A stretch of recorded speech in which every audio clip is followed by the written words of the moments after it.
All right. Well, good afternoon, and thank you for attending today. Today's training course is going to be managing team conflict. Okay? When you think about your lives, you think about conflict, right? And one of the things that we have found in research in how the brain works, because the brain is one of the most, if not the most, complex tool that we have in a very positive way, and it is much more powerful than any man-made computer. Okay? One of the aspects that is interesting about the mind is when it hears a word, any word, immediately it sees a picture, you'll see a picture and then an emotion behind it. Word, picture, emotion.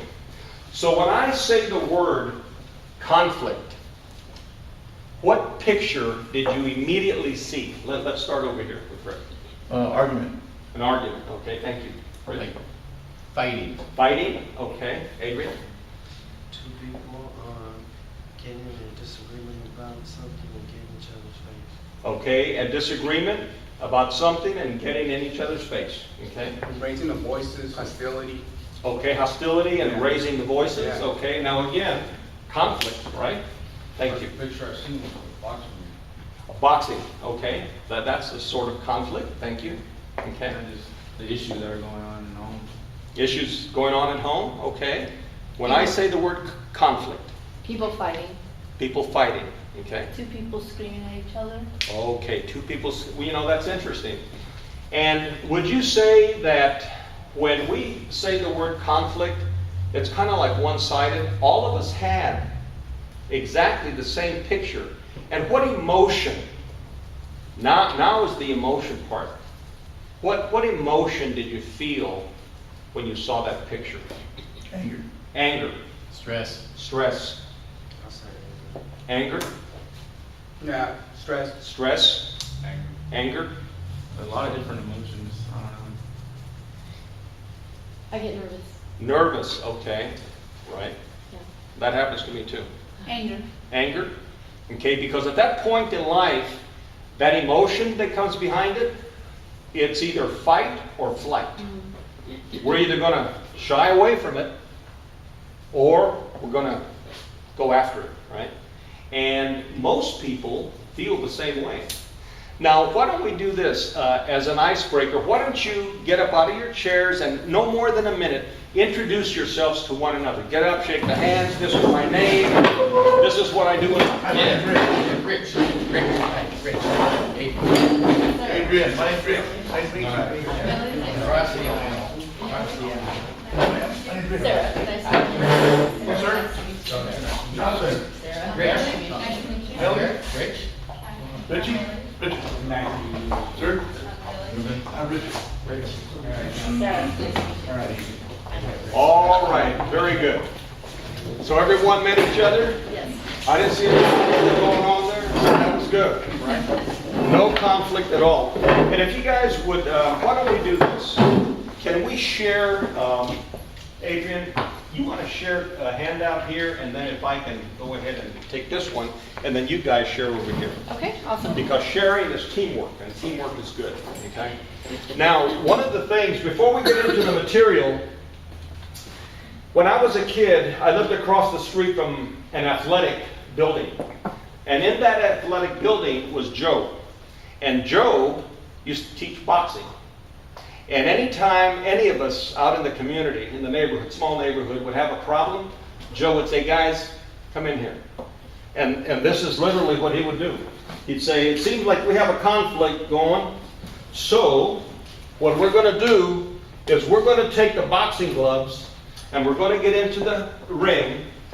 And when we do that, because I see conflict going on, I see a little turmoil going on, you're going to learn and understand that there will be challenges in life. There will be conflict in life. But for tonight, you guys get in the ring, there's going to be rules, and I'm going to be the ref. Right? And that's what Joe would do. So a good buddy of mine, we used to call him Chon, C-H-O-N, Chon. He was a good boxer. There were about 9 brothers. And I got into the ring, and all he had to do was just give me one to the gut. I couldn't breathe, and I said, that's enough for me. I said, I'm not a boxer. So I put the boxing gloves away, all right? Okay, well, that's just a little metaphor, and the metaphor is a way to connect with people, right? So if you'll do me a huge favor and take a look at your handouts. Oh, you know what? And if we can put our phones on vibrate, that would be great, okay? If you'll take a look at the handouts that I gave you guys, the first copy with the colorful icons on it, it looks like this. Let's go over, there are 3 categories. Let's go over the first category up on top. It goes from number 1 to number 18. There are different types of conflict, right? Different types. And then there are different levels. Number 2 says there are different levels of conflict. Number 3, you have external conflict, right? Maybe someone else doesn't always agree with you, and so that's external. When I say mental conflict, I'm talking about stuff that's going on in your own head, right? So think about that. And then there's situational conflict. It all depends on the situation. If you've got conflict in a kindergarten class, that's a whole lot different than having conflict out in combat with military folks, right? So it's situational. Another one is risk. When you're looking at conflict, you want to evaluate the risk to the benefits. How am I going to react to this stuff, right? So on the right-hand page of that handout that I gave you, I want you to use the metaphor and an example of a yardstick, right? 1 inch to the left is low conflict, low risk. In the middle of the yardstick is 18 inches, right? And so that's intermediate or mid-level conflict. At the 36-inch mark, that is high-level stuff. Now, right now, we're training in a security building, right? So why don't we take no more than 30 seconds. I'd like to find out what you guys do for a living, okay, and what you're currently doing as it impacts the community and the world. So Rick, what is your role in this security company that you have here? I'm the Chief Executive Officer. Okay. And your responsibilities are? To drive the company forward, to drive our sales and marketing efforts, our operational efforts, and our financial efforts of the company. Okay. And do you run across conflict? Daily. Different levels of conflict? Conflict with the bank, conflict with our attorneys, conflict with our employees. Conflict is a daily part of my business. Okay, so would you say then, Rick, that conflict is like part of life? Yes. Just at different levels, different situations? Yes. Right? Yes. Okay. Yes. Thank you. Rich? I'm a training and development leadership coach and consultant Okay. for a large company. Okay, and do you see conflict often at different levels? Yes, Okay, okay, every day. okay. Every day? Every day. All right, very good. Adrian? I work at a vinegar plant, Uh-huh. and I'm an assembly line. Okay, okay. I relate to that. I used to work in the assembly line building airplanes. And do you see conflict? Sometimes, yeah. Sometimes, okay. And for those of us that are a little bit more matured in life, sometimes our middle name was conflict when we were much, much younger, right? But, okay, so thank you. You know, conflict exists in everyone's life, right? And Ricardo, What was the question again? what is it that you currently contribute to in business, in work, or into the community? Well, I used to volunteer at the SPCA, the dog shelter. Uh-huh. Just because I thought, you know, animals are much like us, you know, they're accustomed to us, and they usually feel very happy around us, you know? Right. So I thought it's really sucks, you know, not to have a home and just sit there in a place where you don't know anybody. So Yep. I was a dog trainer, and you know, Oh, excellent. all I just pet dogs and take them out to, you know, play around with them. That's what I did, yeah. Okay, very good. And in that experience, Ricardo, did you have conflict at different levels sometimes? Not at all. They're all very loving, very Okay. very humanitarian. I usually I volunteer in humanitarian lines too. Like Uh-huh. for instance, when there's like catastrophes, like earthquakes. Oh, okay. I do like the Dovetail Ministries packages. I package food and canned food. Excellent. Yeah, it's a Excellent. must. Because I used to live with my mom, so I gotta have some service like that. Okay. To live with my mom. So, but I was done it as a kid. Yeah, thank Yeah. you. I bet let me ask you a question. I bet you saw more conflict with people than you did with the animals. More, right? yeah. Okay, Yeah, all we right. have character and different ways of thinking. The animals, they're pretty easygoing, you know? Exactly. Yeah. All they want to do is give you love. That's right. Yeah. Okay, thank you. What type of work, and did you see conflict? I've done aerospace for about 7 years. Oh, okay. So it's more like military aircraft stuff. Oh, very good. As far as conflict, not really none. Was that a union shop or non-union? It's non-union. Non-union, okay. You know, when there's people involved and you're building airplanes, you've got blueprints to follow, you've got processes, procedures, you've got legal. So Yeah, can you you're right. remember a few, lot of conflict. maybe Yeah, conflict I did situations? a lot of planning in that field. Yes. Where I had to go by like the codes. Yes. And there was lots of conflict there. Okay. All right, very good, thank you, thank you. All right.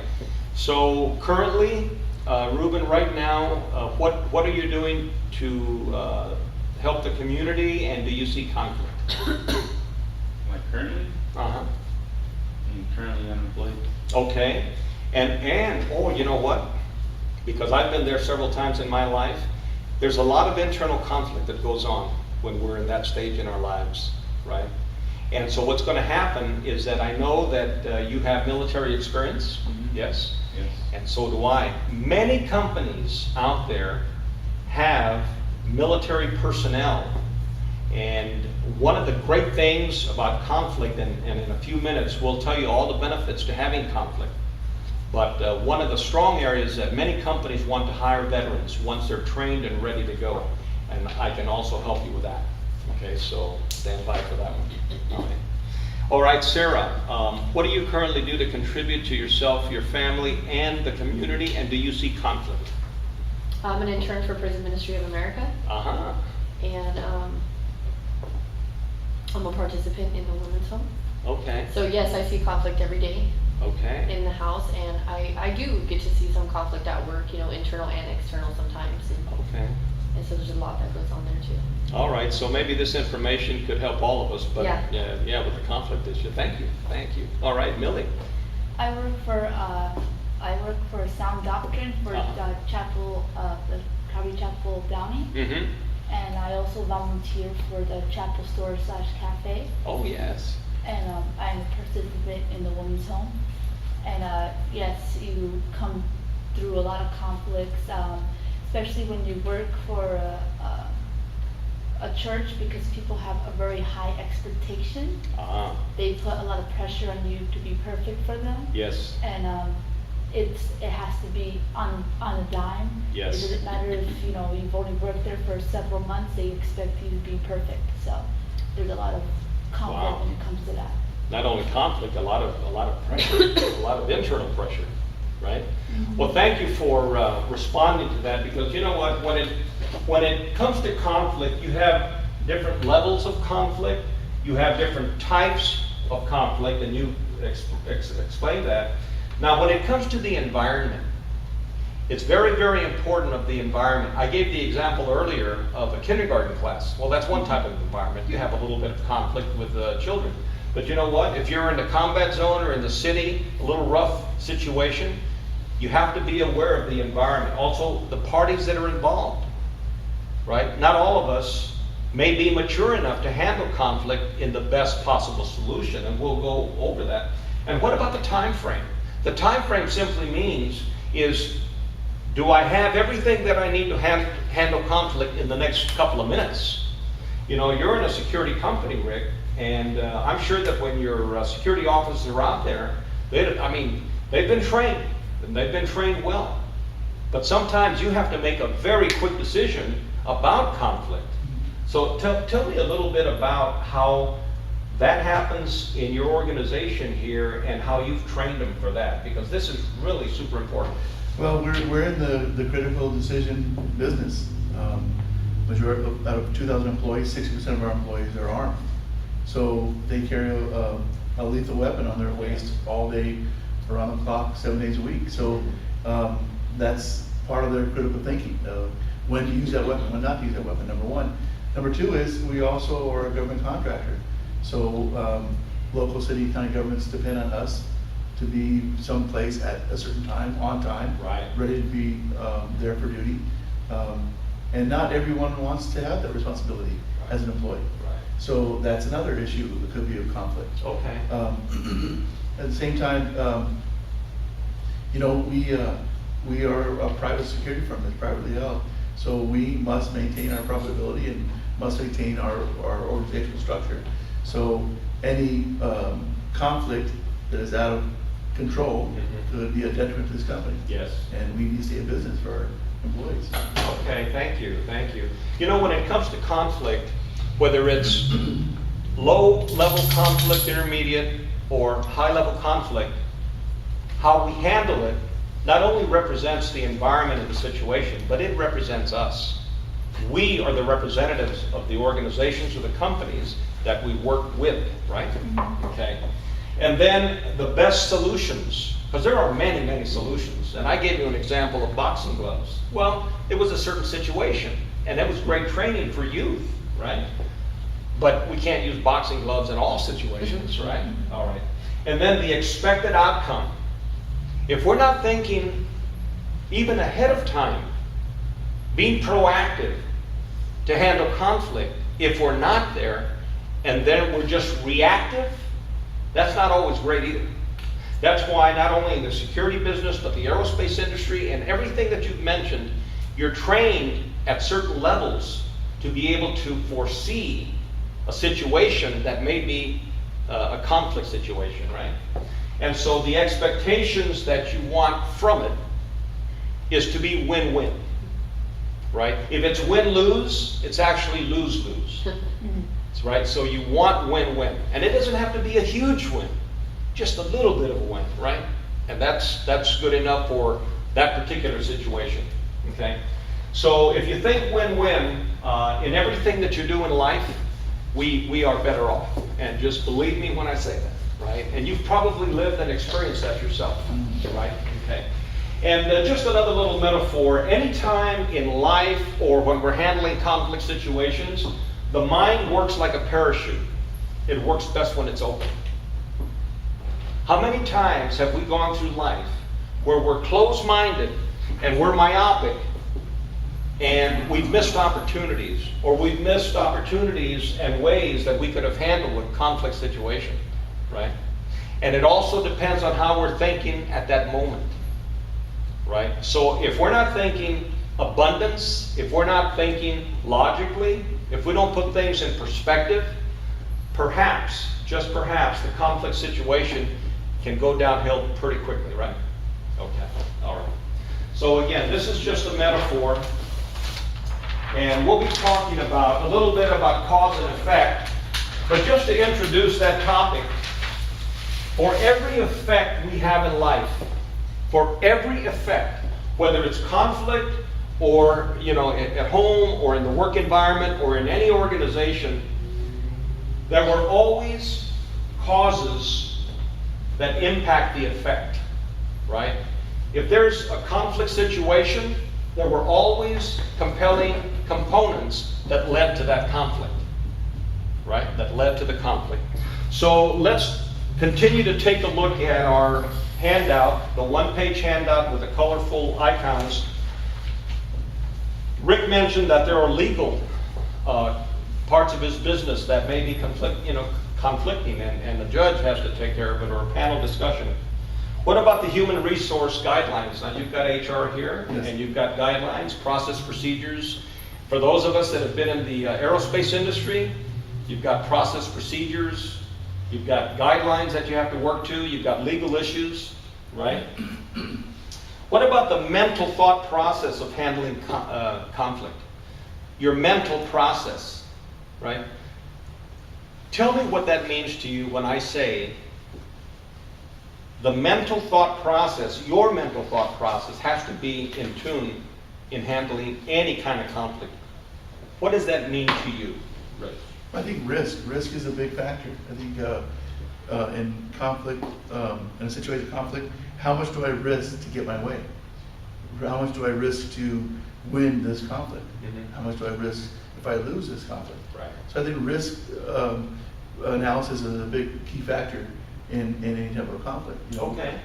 You know, those of us, men at this table, we're very alpha male type personality, so do we allow ourselves to back up and risk losing that macho attitude?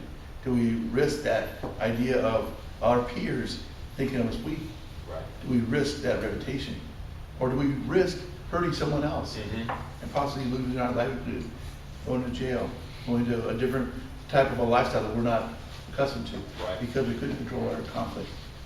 So I think risk would be a big issue. Okay, and so risk analysis is what I just heard. You have to weigh everything, right? And I'll tell you, when we're handling conflict at any level, and the metaphor is the yardstick, 1 inch is low level, you know, that's no big deal. But that 36-inch mark, that's high level conflict, right? How many of us have egos and like to be wrong? How many of us? I don't see any hands go up, right? Hey, we never want to be wrong, At least right? we're honest. And thank you for that honesty, right? So the mental process in handling conflict really has to be there, right? It really does. And it's just not about the situation, it's about the repercussion and the ongoing, right? Remember when we used to skid flat rocks on the pond and we see that rippling effect, or like dominoes? If we don't make the right decision handling conflict, it'll have a rippling effect moving forward, right? Okay. And the maturity level that we have at that moment of conflict is really, really important, right? So that maturity level has always got to be hopefully up, and we can step back a little bit, assess the situation, and then make the right decision with everything that we have at our disposal. Interpersonal type conflict could be between two people. Let's say that you and I, Millie, didn't agree on certain things. Well, it's not a 36 high-level conflict, but it's just we don't see it the same way, right? So that's a little bit low level. When you talk about intrapersonal conflict, that could be in here, that could be with other teams, right? And then in intra-group, this group might have a challenge and a conflict with the next group, the next team. How many teams, how many employees did you say you have? Just under 2,000. Under 2,000. And they work in team settings? Yes, some do, some are independent. Okay, all right. Have you ever had a conflict where two teams don't necessarily agree on a situation, and now you've got to come to some kind of decision? Yes. And how do you do that? We start off by conversation. We start, Okay. again, go back to what I said earlier, the risk analysis. We take a good look at situation. We ask them to document their positions. So Okay. it's not an argument, it's not a verbal argument. We ask them to give statements. How do you feel about this? How do you feel about that? And then we take an independent third party to take a look at that assessment. Say, okay, how, you know, what really did you mean? What really did you want to happen? When, as you mentioned before, what is the end result that you're trying to accomplish? Right. 9 times out of 10, it's a misunderstanding. Okay. It's a misunderstanding. The conflict is directly a result of somebody not understanding the other point of view. Ah, okay. Excellent, excellent. Rich, what about in the company that you work with, and also aerospace, because you guys work with aerospace, right? And so, what about yourself when it comes to the conflict and you know, handling the best solution? I mean, do you guys look at the end result you want first and then work toward that, or just let it unfold? Or Well, a lot of times there's conflict because people have different expectations of Okay. it. Okay. So there's this conflict because they're not on the same page. And it's like Rick said, get in a room, have the conversation. Most of it's miscommunication. So find out why they believe a certain way, what their attitudes and opinions are, and you get that on the table. And then you look for that for what's common, for that win-win. Okay. Thank you. Thank you. Communications. As a matter of fact, I'm going to put this down for a moment. If you can pull out that other handout that I gave you, and yours will be in black and white. Someone please read in that first box the definition of conflict. Anyone? A struggle for power, property, etc. Okay, thank you. Someone please read the next line. Strong disagreement between people, groups, etc. that result in often angry arguments. Okay, thank you. And someone please read the last one. A difference that prevents agreements, disagreement between ideas, views, feelings, etc. Okay, thank you. Now, isn't that everything that you guys said? Yes. Right. And this is out of Webster. But you guys have lived and know conflict, and you stated the same thing. Okay, thank you for that. Now, there were two questions. Someone please read the first question, and then I'd like to have all of you respond to that. Anyone read that first question? Sorry. Go ahead. Does conflict always need to be confrontational? What do you think? No. No. Conflict doesn't have to be confrontational, especially the last definition. A difference that prevents agreement. That means that we don't agree, right? So one of the resounding statements that I heard from this end of the room with Rick and Rich is that you have to discuss it and see it from another person's point of view, right? So it doesn't always have to be confrontational, right? Okay, so that's good news, okay? And someone please read the second question. What about internal and mental conflicts? Your thoughts? Okay. Struggles that go on in here. Science tells us, and it's been studied and researched, that every human being on this globe has at least 30,000 thoughts every single day. The average is 50,000 thoughts every day. Can you believe that? 50,000 thoughts every day? Are you kidding me? Now, if that's not profound enough, between 70 and 90% are negative thoughts. Negative thoughts. Wow. Well, that's what I said. Wow. What do you think that is? Anyone, what do you think that is? Because our mind's programmed to point out what's